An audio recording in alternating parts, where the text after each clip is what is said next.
तो स्वागत है आप सभी का हमारे इस ऑनलाइन मैथमेटिक्स की पाठशाला में जिसका नाम है प्रज्ञान।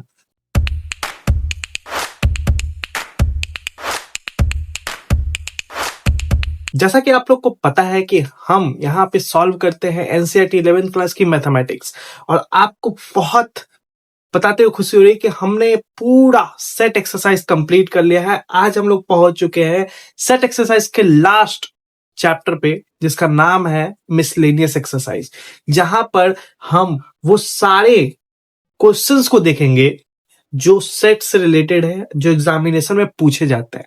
अगर आपने ये पूरी सीरीज नहीं देखी है तो सबसे पहले मैं रिक्वेस्ट करूंगा कि आप इस हमारी पूरी सेट की सीरीज को देखिए, तब जाके आपको ये क्लास समझ में आएगा। क्योंकि इस क्लास में इस पूरी सीरीज के जितने भी टॉपिक्स हैं, जितने भी थ्योरी है, वो सब यहाँ पे यूज होंगे। तो अगर आपको थ्योरी नहीं पता होगा तो आप इस यहाँ के क्वेश्चंस को सॉल्व नहीं कर पाएंगे और ना ही समझ पाएंगे।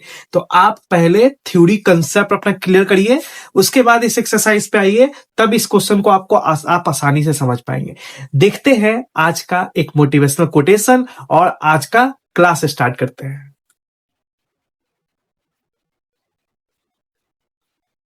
बहुत ही सही कहा है किसी ने कि समय का काम जो है वो गुजरना होता है। अगर आपका अच्छा चल रहा है तो शुक्र मनाओ, अगर आपका बुरा चल रहा है तो सब्र करो। कहते हैं ना कि समय जो चीज है ना, ये निकल जाता है। तो अगर आपका बुरा समय चल रहा है और जिंदगी में कुछ भी अच्छा नहीं हो रहा है, सब्र करो, अच्छा समय भी आएगा, क्योंकि ये समय भी निकल जाएगा। ठीक है। और अगर आपका अच्छा समय चल रहा है तो शुक्र मनाओ कि बुरा समय ना आए, क्योंकि कभी भी समय एक जैसा नहीं होता है। वो हमेशा उसका काम है चलते रहना, चलते रहना। और समय हमें सिखाता भी है कि कभी रुकना नहीं चाहिए, हमेशा लाइफ में चलते रहना चाहिए। सो आई होप कि आप आज का मोटिवेशनल कोटेशन आपको अच्छा लगा होगा। चलते हैं आज के एक्सरसाइज पे, जो हमारा आज का टॉपिक है। तो चलते हैं आज के क्लास पे। हम आज इस क्लास में सिर्फ और सिर्फ 4 क्वेश्चन ही सॉल्व करेंगे। 4 क्वेश्चन क्यों सॉल्व करेंगे? क्योंकि हर एक क्वेश्चन में बहुत सारी थ्योरी है, बहुत सारी चीजें समझानी है। तो ये 4 क्वेश्चन में ये सीरीज थोड़ी लंबी हो सकती है, इस वजह से हम लोग 4 क्वेश्चन ही सॉल्व करेंगे ताकि आप अच्छे से चीजों को समझ सकें। अगर आप पूरी वीडियो लास्ट तक देखेंगे तो इस बात की पूरी गारंटी है कि आपको हर एक पॉइंट अच्छे से समझ में आएगा। ना समझ में आए तो मुझे कमेंट बॉक्स में जरूर बताना, मैं बहुत ही आसान भाषा में आपको समझाऊंगा। तो देखते हैं आज का पहला क्वेश्चन।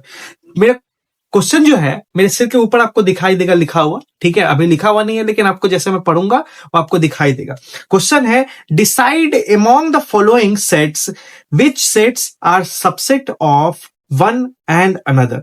कुछ सेट दिए हुए हैं, आपको कह रहा है कि बताइए कि ये क्या सबसेट है एक दूसरे के। ठीक है, एक दूसरे के सबसेट है, अगर है तो रीजन बताइए। ठीक है, तो सबसे पहला क्वेश्चन है हमारा जिसमें सेट ए के बारे में कहा गया है। सेट ए, क्वेश्चन नंबर 1। ठीक है, सेट ए के बारे में कहा गया है कि x such that x belongs to R and x satisfied x square minus 8x plus 12 is equal to 0। मतलब कि ए का जो सेट दिया गया है उसमें एक इक्वेशन है, मतलब ये सेट बिल्डर फॉर्म है, उसको हम रोस्टर फॉर्म में कन्वर्ट करेंगे। पहले हम लोग इस इक्वेशन को सॉल्व करते हैं। एक इक्वेशन दिया गया है एक्स स्क्वायर माइनस 8x, ठीक है, प्लस 12 इज इक्वल टू 0। इस इक्वेशन को जब हम सॉल्व करेंगे तो हमें ए का एलिमेंट मिलेगा, ए सेट ए का एलिमेंट मिलेगा। तो अगर आप बचपन में फैक्टराइजेशन पढ़ चुके हैं तो इसको आप फैक्टराइज करेंगे, और फैक्टराइज करेंगे तो आप कैसे करेंगे, एकदम बहुत ही आसान भाषा में लोग फैक्टराइज समझेंगे। तो क्या होता है यहाँ पे, यहां से समझिए, नहीं आता है समझिए। इस एक्स स्क्वायर का जो कोएफिशिएंट होता है उसको लास्ट वाले से मल्टीप्लाई करते हैं, तो यहाँ कोएफिशिएंट कोई भी नहीं है तो 1 छिपा हुआ है। तो 1 को अगर हम लास्ट वाले से यानी 12 से मल्टीप्लाई करेंगे तो 12 आएगा। और आपको करना क्या है कि 12 को 2 ऐसे नंबर में तोड़ना है जिसको मल्टीप्लाई करने पर 12 मिल सके और प्लस करने पर जो यहां साइन लिखा है हमें 8 मिल सके।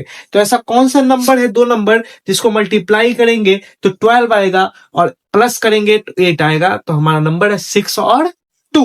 ठीक है, 6 और 2। तो इसको हम लोग एक्सपैंड करके 6x माइनस 2x प्लस 12 भी लिख सकते हैं। ये हो गया।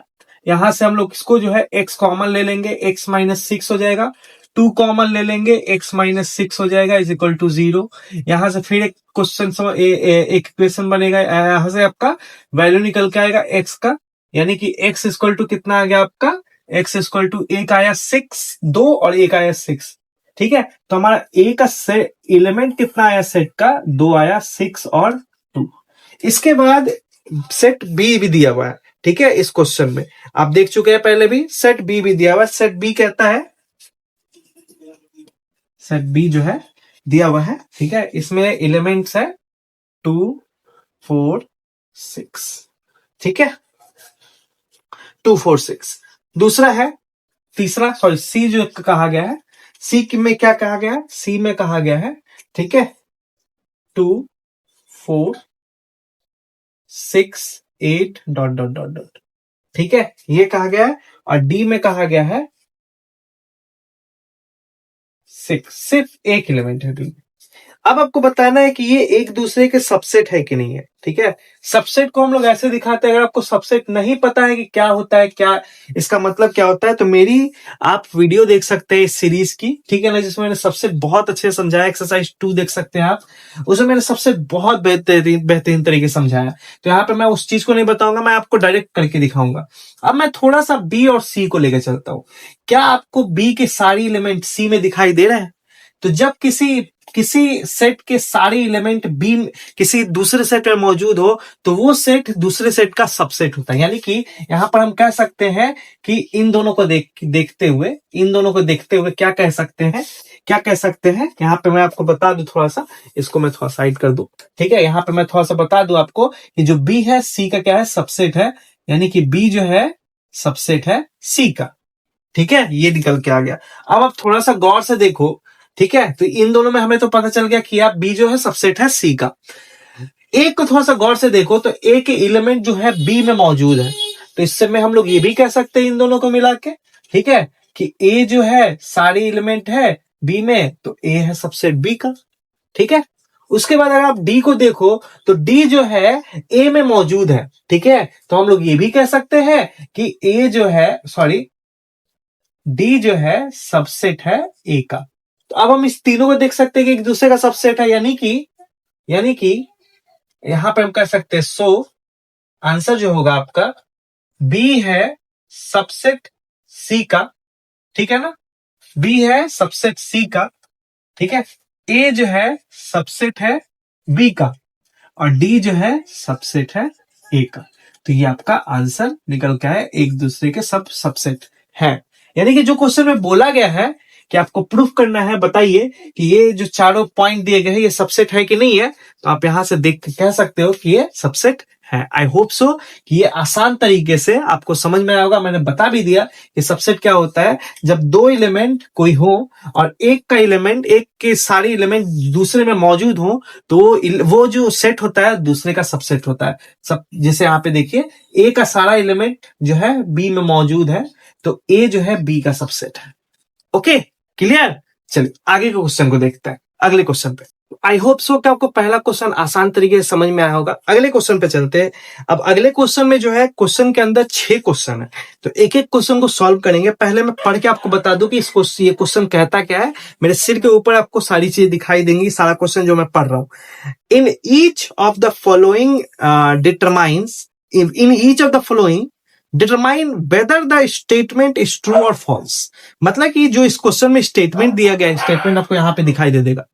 स्टेटमेंट जो दिया गया है वो ट्रू है कि फॉल्स है, आपको बताना है। ठीक है, और अगर ट्रू है तो उसको प्रूफ करना है, prove it, and it is false तो गिव एन एग्जांपल। तो अगर वो गलत है तो आपको एग्जांपल बताना है। तो मैं पहला स्टेटमेंट लिख दूं। पहला स्टेटमेंट क्या होता है, क्या कह रहा है, ये क्वेश्चन नंबर 2 है ये, और 2 का पहला स्टेटमेंट क्या कह रहा है वो मैं आपको बता दूं। इफ एक्स बिलोंग्स टू ए, इसका मतलब होता है बिलोंग्स टू। अब क्या होता है मतलब, मैंने वीडियो में बताया हुआ है। अगर आपको नहीं पता है कि क्या, तो पहले आप इस पूरी मेरे सेट की पूरी सीरीज को देख के आइए, तब आपको ये चीजें समझ में आएंगी। क्योंकि यहाँ पे बताने बैठूंगा तो वीडियो और लंबा हो जाएगा, क्योंकि पहले से ये वीडियो लंबा है। ठीक है ना, तो दूसरा आगे क्या कह रहा है, and A belongs to B. ठीक है, देन देन एक्स जो है बिलोंग करेगा बी को, ये बताना है, ठीक है ना। ये स्टेटमेंट सही है कि नहीं ये आपको बताना है। तो थोड़ा सा गौर करिएगा इस चीज पे, ठीक है ना, कि बिलोंग्स टू का मतलब क्या होता है मैं आपको बता दूं, ठीक है ना। बिलोंग्स टू का मतलब होता है कि ए जो है एक्स का जो वैल्यू है वो ए में मौजूद है, इसी को कहते हैं बिलोंग करता, ठीक है। सपोज करिए, ठीक है, कि लेट मान लेंगे, यहां पे लेट मान लेंगे कि एक्स कोई एलिमेंट है, एक कोई एलिमेंट है जो ए में मौजूद है, ठीक है। यानी कि ए का जो है एक सेट जो है कुछ इस तरीके का, ठीक है, ए में मौजूद है। फिर आगे कह रहा है, ठीक है, आगे कह रहा है कि ए जो है बिलोंग करता है बी का, यानी कि बी, ए का जो एलिमेंट है ये बी में मौजूद है, यानी कि बी का जो एलिमेंट है कुछ इस तरीके का है, ये पूरा ए मौजूद है और एक कुछ और भी मौजूद है। लेट माना हुआ है, सब लेट है, कोई का वैल्यू दिया हुआ नहीं है, लेट माना, ठीक है, ठीक है। तो कह रहा है then X belongs to B, ये सही है कि गलत है। तो आप मुझे बताइए थोड़ा सा गौर से कि क्या एक्स का एलिमेंट जो है इसमें मौजूद है, इसमें मौजूद है। अब आप कहेंगे, ठीक है, कि हाँ सर ए तो है, लेकिन ये ए जो एलिमेंट है, ये एलिमेंट जो है ये ब्रैकेट के साथ आया, इसका मतलब ये कि ये अकेला नहीं है, ये वन नहीं है, ये एलिमेंट नहीं है, ये पूरा एक सेट है, ये पूरा एक सेट है। समझ लो सपोज कि बैग के अंदर कोई सामान ना रख के एक और बैग रखा गया जिसके अंदर कुछ रखा गया, ठीक है। तो वो एलिमेंट जो है वो एलिमेंट एक्स है, जो बैग के अंदर बैग रखा गया, बैग के अंदर जो ऑब्जेक्ट है वो एक्स है। तो वो इस सेट में नहीं है, इस सेट में क्या है, वो बैग है, ठीक है। यानी कि बी जो है एक्स जो है बिलोंग नहीं करता है, यानी कि यहां से प्रूफ हो रहा है। So it is clear, clear क्या clear, X does not belong to B, ठीक है। सो द स्टेटमेंट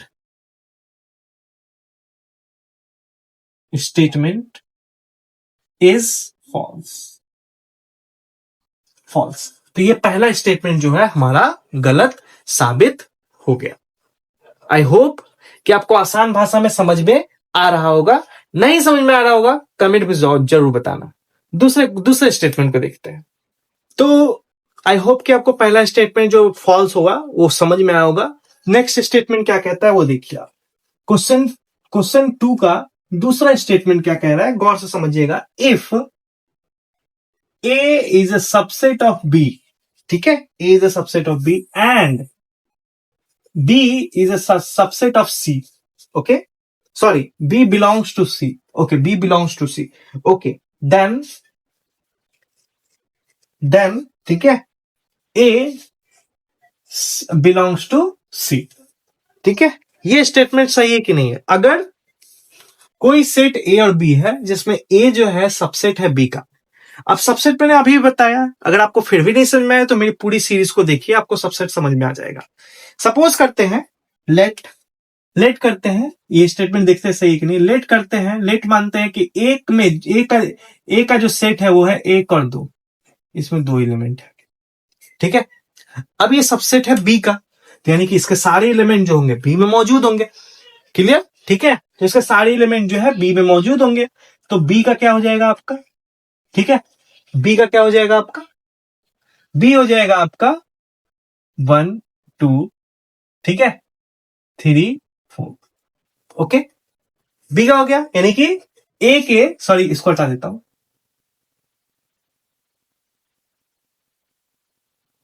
इसको हटाया,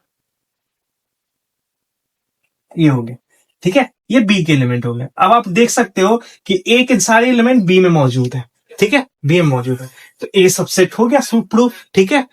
अब कह रहा है बी जो है बिलोंग करता है सी को, ठीक है, बी जो है बिलोंग करता है सी को। चलो इसको थोड़ा सा मिटा देते हैं, 3 ही रखते हैं, चलो ठीक है, 3 ही रखते हैं, ठीक है, ये मिटा देते हैं, ठीक है, 3 ही रखते हैं।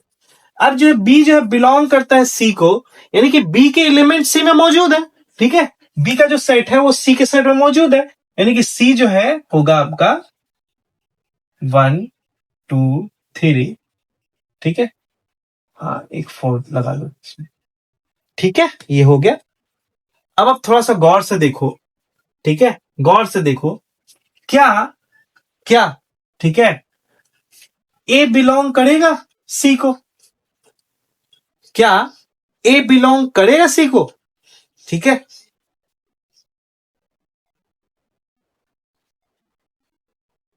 ए बिलोंग करेगा सी को, क्योंकि आप थोड़ा गौर से देखो, ठीक है, कि बी बिलोंग कर रहा है सी को, बी के सारे एलिमेंट इसमें है मौजूद, ठीक है, लेकिन क्या ये दोनों मौजूद है इसमें अकेले? नहीं, ये तो बी के एलिमेंट है सारे के सारे, ठीक है, ए का तो मौजूद है नहीं, तो यहां से स्टेटमेंट क्लियर होता है, so it is clear that A does not belong to C, so the statement is false. ये भी स्टेटमेंट क्या आया? फॉल्स आया। अब आप देख सकते हो कि यहाँ जो बी के एलिमेंट हैं वो सारे के सारे बिलोंग कर रहे हैं सी से, तो ये सारे के सारे बी के हैं ना, ए के एलिमेंट तो इसमें मौजूद है नहीं, ठीक है, ये तो पूरा सेट है इसका, ठीक है, इसके एलिमेंट तो इसमें मौजूद है नहीं। अब आप देख सकते हो ये सबसेट है तो इसके एलिमेंट इसमें है। अब ये सबसे बिलोंग करता है, ये दोनों बिलोंग करते तो ये पूरा सेट इसमें होता और ये पूरा सेट इसमें होता, तब हम कह सकते थे कि ये जो है इसमें ये बिलोंग कर रहा है, ठीक है। अगर सपोज करिए देखिए नहीं समझ में आ, सपोज करिए कि ए जो है बिलोंग करता बी को, तो बी में जो होते हैं ए होता एलिमेंट, वो ए का पूरा सेट होता, ये 3 होता, ये तीसरा होता, ठीक है। और अब अगर ये वाला स्टेटमेंट अगर सही हम साबित करते हैं सी जो है, तो हम इसको कुछ इस तरीके से लिखते हैं कि हाँ, कि बी के भी जो है अंदर एक एलिमेंट एक बैग है, ये हो गया और ये 4 हो गया, ये आपका हो गया। तो अब हम कह सकते थे कि ये जो सी जो है ए जो है बिलोंग कर रहा है सी को, क्योंकि ए के भी एलिमेंट जो है इसमें, एलिमेंट नहीं पूरा सेट जो है इसमें मौजूद है। लेकिन ऐसा कंडीशन नहीं है, ये कंडीशन नहीं कहा गया, यहां पर दूसरा कंडीशन है, इसलिए स्टेटमेंट क्या होगा? फॉल्स होगा। आई होप सो कि आपको समझ में आया होगा। अगले स्टेटमेंट को देखते हैं। ओके, तो नेक्स्ट स्टेटमेंट है हमारा 3rd नंबर। थोड़ा सा फास्टली करता हूं क्योंकि वीडियो लंबी होती चली जा रही है। इफ ए सबसेट है बी का, ओके, एंड बी जो है सबसेट है सी का, ओके, देन ए भी सबसेट होगा सी का। ये देखते हैं थोड़ा सा, लेट मानते हैं कि ए का जो सेट है वो है 1 और 2, बी का जो सेट है वो है 1 2 एंड 3, और सी का जो सेट है वो है 1 2 3 4। अब आप देख सकते हैं, ठीक है, कि ए के सारे एलिमेंट बी में है, तो ए जो है सबसेट है बी का। क्लियर, कोई दिक्कत? क्लियर। बी के सारे एलिमेंट सी में है, तो बी जो है सबसेट है सी का। लेकिन आप देखोगे गौर से, तो ए के भी इसमें एलिमेंट मौजूद है, तो हम कह सकते हैं सो इट इज क्लियर, ठीक है, A is a subset of C, ठीक है। So the given statement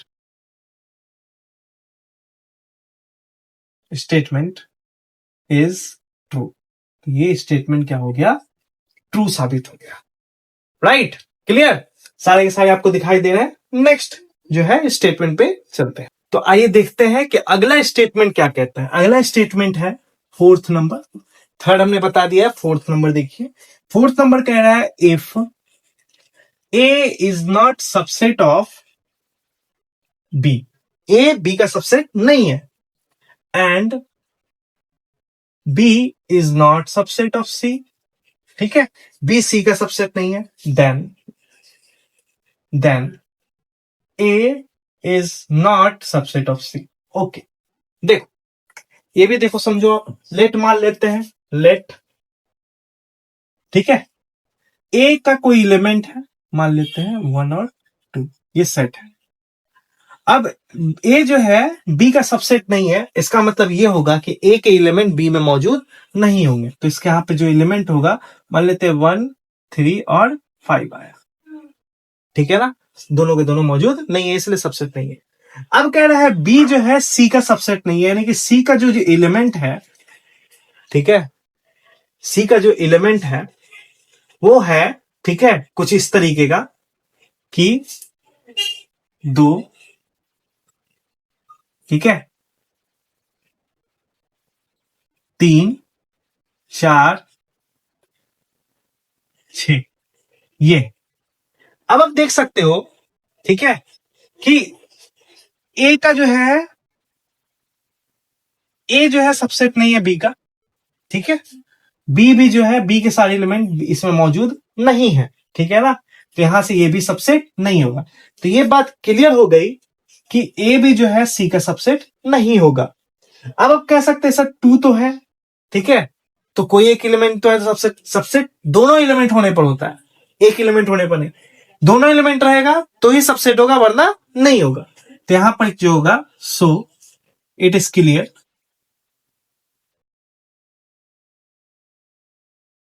clear that A is not subset of C, so the given statement is true. Okay, तो ये स्टेटमेंट भी आपका ट्रू साबित हुआ। अगले स्टेटमेंट को देखते हैं। ओके, तो नेक्स्ट स्टेटमेंट है हमारा, if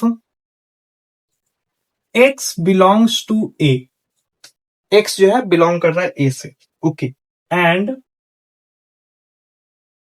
A is not subset of B, okay, B जो है सबसेट नहीं है, then x belongs to B. तो आपको बताना है कि क्या x बिलोंग करेगा b को।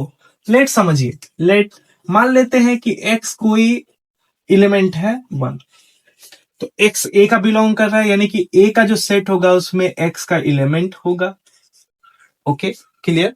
लेकिन x a जो है, ये a जो है बिलोंग नहीं कर, सबसेट नहीं है b का, यानी कि b में जो एलिमेंट होंगे वो अलग होंगे, a का होगा ही नहीं। यानी कि मान लेता हूं 2 होता है, 3 होता है, 5 होता है। तो जब x के एलिमेंट ही इसमें नहीं होंगे तो सिंपल सी बात है, पहले भी कर चुके हैं कि x does not belong to B, तो सो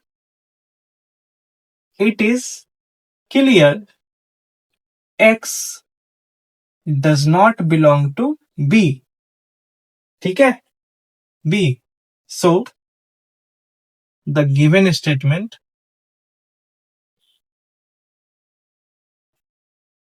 इज फॉल्स।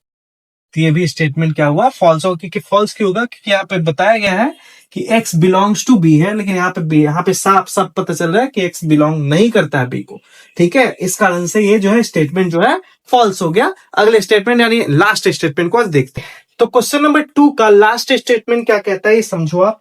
कह रहा है, सॉरी 6 नंबर, कह रहा है if A subset of B, A subset है बी का, and x does not belong to b, okay, then x does not belong to a, okay, देखते हैं, ठीक है। सपोज करिए कि लेट जो है ए एलिमेंट है, ए का एलिमेंट है 1 और 2। अब ये बी का सबसेट है तो बी में इसके एलिमेंट होंगे ही होंगे, 1, 2 एंड 3, और x जो है बिलोंग नहीं करता है बी को, तो जो x का जो एलिमेंट होगा वो क्या होगा, मान लेता हूं 4 होगा, नहीं है, इसमें नहीं है, तो does not belong to, then it is so, then it is clear that x does not belong to a। Simple सी बात है भाई कि ये एलिमेंट बी में नहीं है तो ये ए में भी नहीं होगा, ठीक है, समझो, ठीक है। So the given statement is true. तो ये स्टेटमेंट क्या हुआ, ट्रू साबित हुआ, ये स्टेटमेंट पूरा ट्रू है। सो अभी हमने क्वेश्चन नंबर 2 सॉल्व किया है। आई होप सो कि आपको समझ में आया होगा। नहीं समझ में आया है तो इसका मतलब ये है कि आपने मेरी पूरी सीरीज नहीं देखी है। आप मेरी पूरी सीरीज देखो पहले, तब आपको सारी चीजें समझ में आएंगी। और अगर आपको समझ में आ रहा है तो बहुत अच्छी बात है, आपको हर एक चीज समझ में आएगा। चलते हैं अगले क्वेश्चन पे, जो जिसमें और भी चीजें प्रूफ करती है। तो उसके लिए भी मैं आपको कुछ रूल बताऊंगा, समझिए फिर आगे बढ़ते हैं। ओके, तो जैसा कि आपने देखा कि हमने क्वेश्चन नंबर 2 बहुत ही आसान तरीके से सॉल्व किया। आई होप कि आपको सारी चीजें समझ में आएंगी। चलते हैं क्वेश्चन नंबर 3 पे। क्वेश्चन नंबर 3 क्या कहता है, मैं पहले पढ़ के सुना दूं, मेरे सिर के ऊपर आपको दिखाई दे देगा। कह रहा है let A B and C can be the sets. कोई एबीसी 3 सेट है। सच दैट क्या कह रहा है, A union B is equal to A union C, ये कहा गया है। दूसरा, and A intersection B is equal to A intersection C. ठीक है, सो दैट तो आपको प्रूफ करना है, सो दैट एस टी मतलब so that B is equal to C. अब आपको ये चीज प्रूफ करने के लिए कि अगर ये स्टेटमेंट सही है और ये स्टेटमेंट सही है तो ये प्रूफ करके दिखाइए। तो ये प्रूफ करने के लिए आपको एक लॉ याद होना चाहिए जिसका नाम है डिस्ट्रीब्यूटिव लॉ। क्या नाम है, डिस्ट्रीब्यूटिव लॉ। अब ये डिस्ट्रीब्यूटिव लॉ सेट के अनुसार क्या कहता है, मैं उसको बता दूं। डिस्ट्रीब्यूटिव लॉ क्या कहता है ये आप समझो। आप A intersection B union C, तो ये इक्वल होगा A intersection B union A intersection C. ठीक है, ये आपका डिस्ट्रीब्यूटिव लॉ है। अब इसका इस्तेमाल यहां पे होगा, समझिएगा कैसे होगा, अभी आपको समझ में आ जाएगा, सारी चीजें समझ में आ जाएंगी। देखिए एक एक चीज बता रहा हूं। ये स्टेटमेंट दिया गया कि A union B is equal to A union C. इसी स्टेटमेंट को पकड़ के चलते हैं। If A given that given है, क्या गिवन है कि A union B is equal to A union C. ठीक है, ये लगा दीजिए। अब इसके साथ दोनों साइड बी का इंटरसेक्शन करा दीजिए। बी का इंटरसेक्शन क्यों, क्योंकि हमें B equal to C prove करना है, इसलिए पहले बी का इंटरसेक्शन करेंगे। तो एक इक्वेशन आएगा और सी का स्टेट, फिर अगले बार करेंगे सी से इंटरसेक्शन, तो कुछ इक्वेशन आएगा। दोनों इक्वेशन को कंपेयर करेंगे तो ये प्रूफ होगा। तो हम सबसे पहले बी का इंटरसेक्शन कराते हैं। तो बी का इंटरसेक्शन कैसे हो जाएगा, A union B intersection B is equal to A union C intersection B. अब आप थोड़ा सा यहां पे देखें कि अगर आप ए यूनियन बी कर रहे हैं और उसका इंटरसेक्शन बी से कर रहे हैं तो इसका वैल्यू बी आएगा। इसका वैल्यू क्या आएगा, बी आएगा, वही सेट आएगा जो बी में मौजूद है। कैसे आएगा समझिए, लेट यहां पे समझाते हैं आपको। यहां पे देखिए एक एक चीज समझिए। ठीक है, सपोज करिए कि ए कोई सेट दिया गया है 1 2, बी कोई सेट दिया गया है 1 2 एंड 3। तो ये यूनियन क्या बन जाएगा, ए यूनियन बी क्या बन जाएगा, तो ये बन जाएगा 1 2 एंड 3। 1 2 एंड 3 कौन सा सेट था, सेट था हमारा बी। सॉरी, ठीक है, ओके, कोई नहीं, ये सेट बन गया। अब हमें इसका इंटरसेक्शन करना है बी के साथ। ठीक है, इसका इंटरसेक्शन अगर हम इंटरसेक्शन बी के साथ करें तो इंटरसेक्शन का मतलब क्या होता है, वो एलिमेंट जो दोनों में मौजूद हो। तो दोनों में तो देखिए सारे के सारे मौजूद है, तो क्या आया हमारा 1 2 और 3। ये सेट किसके बराबर है, बी के बराबर। तो हम लोग कह सकते हैं कि A union B intersection B value होगा बी के बराबर। तो मैंने यहां पे बी लिख दिया। कोई दिक्कत, आई होप सो कि कोई दिक्कत नहीं हुआ होगा। इज इक्वल टू क्या हो जाएगा, इज इक्वल टू जाएगा A union C intersection B equation 1। Okay, कोई दिक्कत नहीं होना चाहिए। ठीक है, आगे बढ़ते हैं। फिर एक बार इसी स्टेटमेंट को पकड़ते हैं। ठीक है, इसी स्टेटमेंट को पकड़ते हैं, ए यूनियन बी, ठीक है, is equal to A union C. और दोनों साइड सी का इंटरसेक्शन कराते हैं। तो A union B intersection C, A union B C intersection C. अभी मैंने आपको बताया कि अगर ए यूनियन बी है और इंटरसेक्शन बी है तो वैल्यू क्या आता है? बी आता है। अभी मैंने आपको बताया। यहां पर भी क्या होगा? सी होगा। तो ये आपका क्या हो गया? A union B intersection C. कोई दिक्कत? आई होप सो कि कोई दिक्कत नहीं होना चाहिए। ठीक है, अब आपको अच्छा, तो यहां से थोड़ा सा मल्टीप्लाई कर दीजिए। सॉरी, एक स्टेटमेंट छूट गया, एक लाइन छूट गया। इसको मल्टीप्लाई कर दीजिए तो A intersection B union C intersection B. कोई दिक्कत? कोई दिक्कत नहीं। यहां पर भी हम लोग करेंगे थोड़ा सा। ठीक है, अब इसको 1 मानेंगे। यहां पर भी करेंगे A intersection C union A intersection B intersection C is equal to C. Equation 2। अब थोड़ा सा देखेंगे सॉरी सॉरी सॉरी, अभी नहीं। अब आप देखेंगे कि स्टेटमेंट में कहा गया कि ए इंटरसेक्शन सी जो है ए इंटरसेक्शन बी के बराबर है। तो अगर हम यहाँ पे चेंज भी कर देंगे, तो अगर हम यहाँ पे चेंज भी कर देंगे तो कोई फर्क पड़ने वाला नहीं है। तो यहां पर हो जाएगा आपका A intersection B union B intersection C. अब हम लोग थोड़ा इक्वेशन 1 और 2 को कंपेयर करेंगे। ठीक है ना? फ्रॉम, यहां से फ्रॉम इक्वेशन 1 एंड 2 आप देखेंगे थोड़ा गौर से कि B बराबर है A intersection B union C intersection B, और यहां इक्वेशन 2 में जो है C बराबर है A intersection B union B intersection C। दोनों कंपेयर करेंगे तो दोनों का इक्वल में जो है वो बराबर है। तो हम लोग कह सकते हैं, क्या कह सकते हैं कि B is equal to C। यही आपको प्रूफ करना था। आई होप सो कि आपको समझ में आया होगा। नहीं समझ में आया है, एक बार रिपीट करके फिर से देख लो। मैंने बहुत आसान भाषा में समझाया है। और अगर आपको इंटरसेक्शन और यूनियन में प्रॉब्लम हो रही है तो पहले पूरी सीरीज को देखो। ठीक है, इस वीडियो के डिस्क्रिप्शन बॉक्स में मैं पूरी सीरीज का लिंक डाल दूंगा ताकि आप चीजों को अच्छे से समझ सको। आई होप सो कि आपको समझ में आया होगा। अगले क्वेश्चन पे चलते हैं, जो हम आज का लास्ट क्वेश्चन है, क्योंकि मैंने थर्ड क्वेश्चन बता दिया। ये थर्ड क्वेश्चन है। ये हमारा कौन सा क्वेश्चन है? थर्ड क्वेश्चन है। ठीक है, अब हम लोग चलते हैं फोर्थ पे। ठीक है, जो हमारा लास्ट क्वेश्चन है आज का।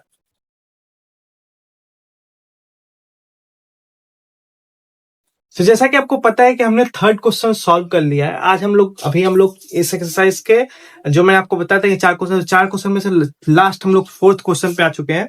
और इस क्वेश्चन को पहले पढ़ देता हूं। मेरे ऊपर आपको क्वेश्चन दिख जाएगा। क्वेश्चन कहता है कि so that the following 4 condition are equivalent.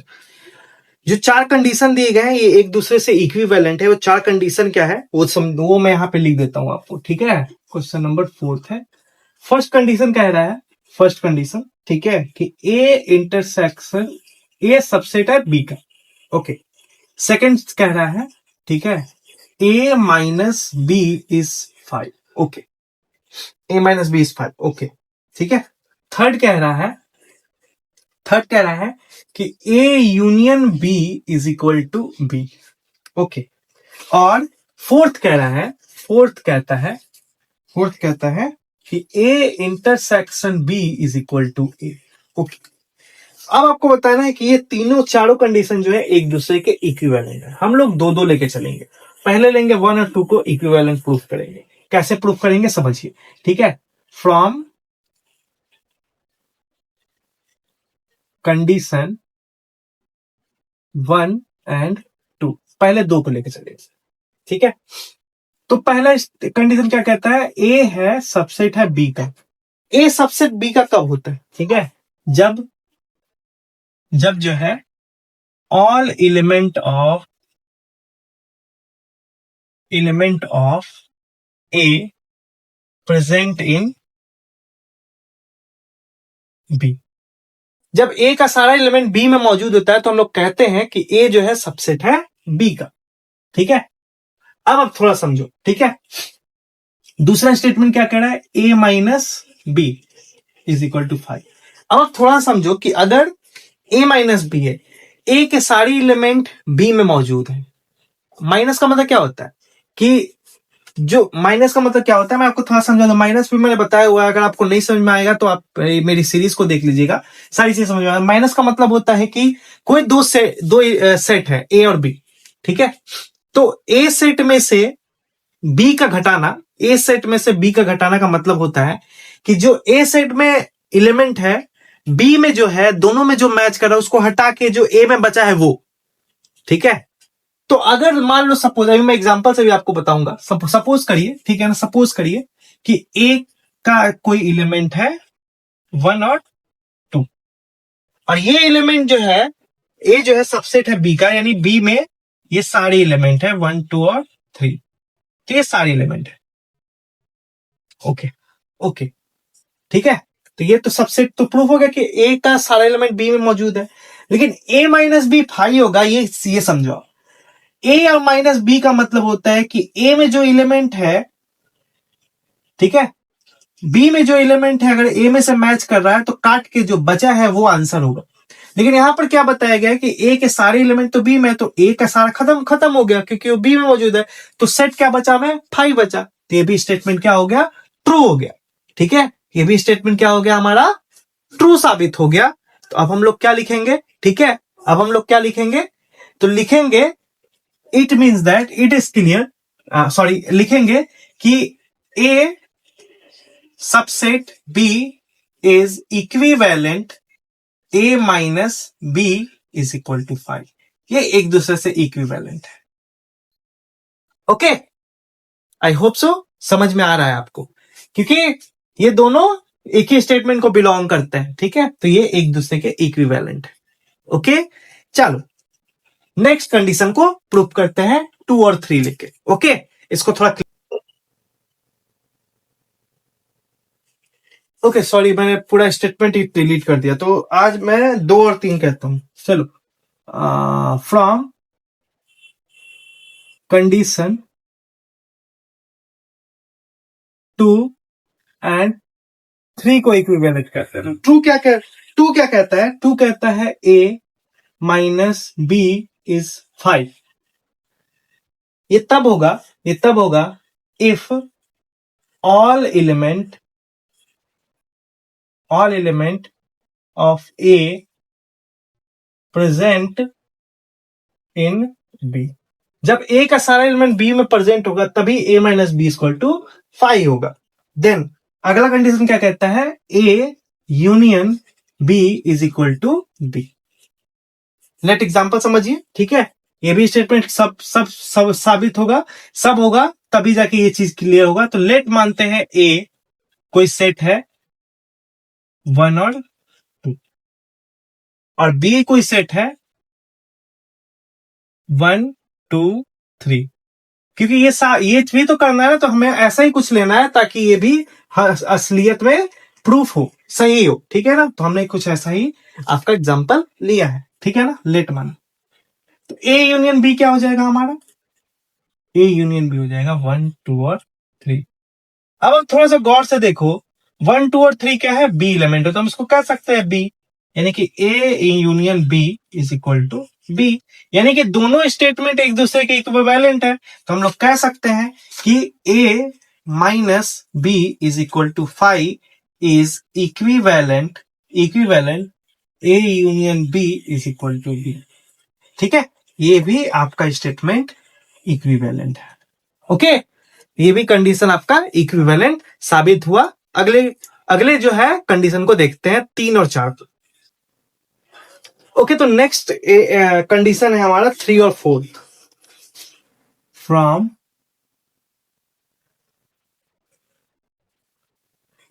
Condition 3 and 4, इन दोनों को इक्विवेलेंट करना। कंडीशन थर्ड कहता है A union B is equal to B if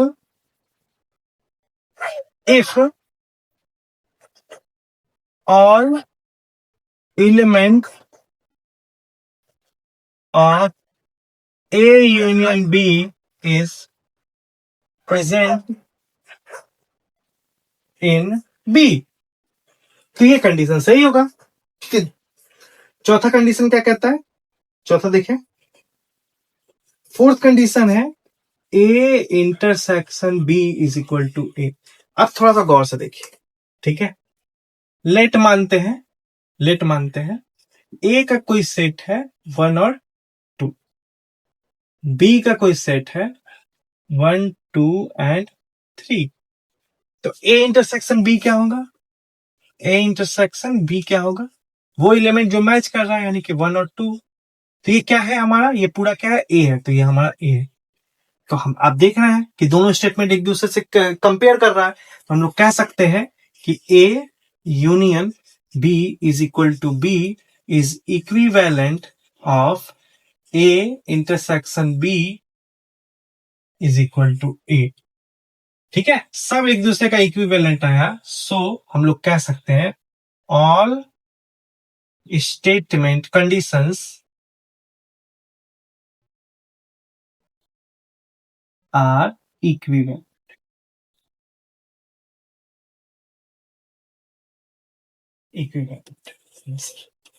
I hope so कि ये चारों के चारों क्वेश्चन आपको समझ में आए होंगे। अगर आपको नहीं समझ में आया मुझे कमेंट में बताइएगा, एक बार रिपीट करके जरूर देखिएगा। अगर आपको कोई चीज नया लग रहा है तो मेरी पूरी सीरीज देखिएगा, इस वीडियो के डिस्क्रिप्शन बॉक्स में आपको उसकी सीरीज मिल जाएगी, ताकि आप चीजों को अच्छे से समझ पाए। एक बच्चे ने कमेंट करा था कि सर यूनियन और यूनिवर्स और यूनियन में क्या फर्क है? ठीक है ना, union of the two sets और यूनिवर्सल सेट में क्या फर्क होता है, क्या डिफरेंस होता है, ये बताना होता है। ठीक है, अब समझो। ठीक है, यूनिवर्सल सेट क्या होता है? यूनिवर्सल क्या होता है? यूनिवर्सल मतलब क्या होता है कि एक बैग है, ठीक है, जिसमें बहुत सारे एलिमेंट है, दुनिया का सारा एलिमेंट है उसमें। ठीक है, हर एक चीज, खाने का सारा सामान उसमें भरा पड़ा है। ठीक है, अब आप यूनियन कर रहे हो। यूनियन करने का मतलब क्या होता है कि दो सेट है, उसको कंबाइंड करके जोड़ना।